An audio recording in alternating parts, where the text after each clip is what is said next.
Bienvenue à toi, c'est Olivier de French You So Much, Your Fast Lane to Fluency, et voici une édition consacrée aux NFT.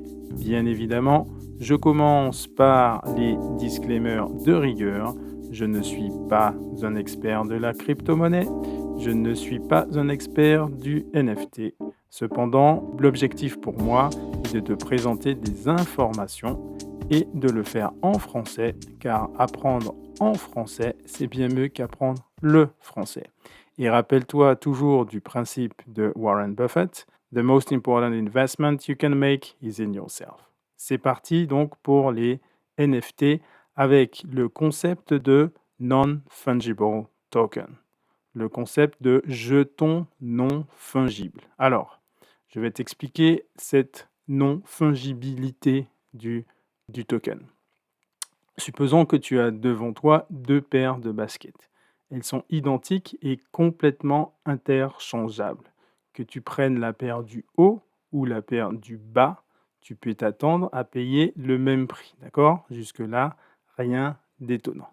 Le caractère non fungible implique que lorsque tu vas vouloir échanger ces baskets, elles auront chacune des caractéristiques différentes, une identité unique qui va les différencier.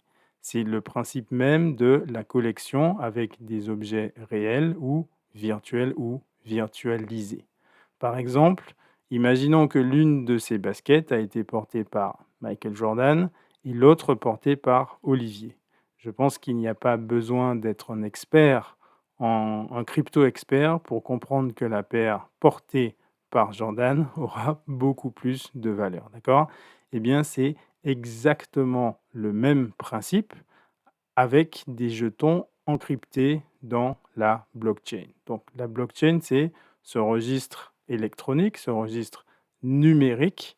C'est une ligne de code qui dit que cet objet appartient à monsieur X ou madame Z avec les caractéristiques suivantes. D'accord?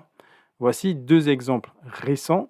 Le premier avec l'Open d'Australie qui a vendu 6676 NFT en divisant le cours en 10 carrés de 19 cm de côté. Donc l'Open d'Australie a tout simplement divisé ce cours en, on va faire une révision des chiffres, 6676 NFT en divisant le cours en carrés de 19 cm de côté. Chacun d'eux pour la modique somme de 0,067 Ethereum, c'est une monnaie numérique, soit un volume total d'environ 1,5 million de dollars. Et voilà comment tu crées de la valeur à partir de presque rien. Et bien sûr, ces tokens peuvent être ensuite échangés avec des prix peut-être plus chers selon l'expérience de chacun de ces carrés. Par exemple, un carré qui aura reçu la balle de match va coûter beaucoup plus cher qu'un autre carré sur lequel il n'y a pas eu d'action spécifique.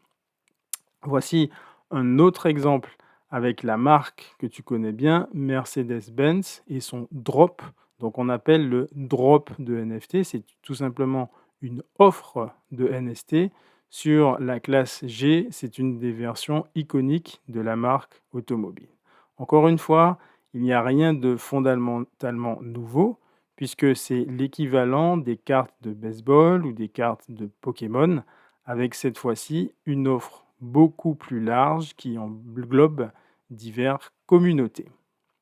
Donc, quel est l'intérêt, ça c'est très important, quel est l'intérêt de ces NFT? Alors, tu as pu constater la virtualisation de l'expérience. En fait, on est dans un monde ou dans un environnement où tout est maintenant virtualisé. Tu vas bientôt faire connaissance avec le métaverse. L'expérience humaine se vit de plus en plus numériquement et comment marquer son empreinte, son existence même dans un monde virtualisé, ceci va bientôt passer par l'acquisition de NFT. Bien évidemment, tu vois apparaître aussi la monétisation de l'art avec un deuxième volet qui est l'éclosion des talents numériques. Alors, il est beaucoup plus facile maintenant pour certains artistes numériques de se faire connaître et d'avoir une valeur importante sur le marché. Bien entendu, le marché des NFT est très largement soutenu par des multimillionnaires et tu seras choqué par le prix de certains NFT.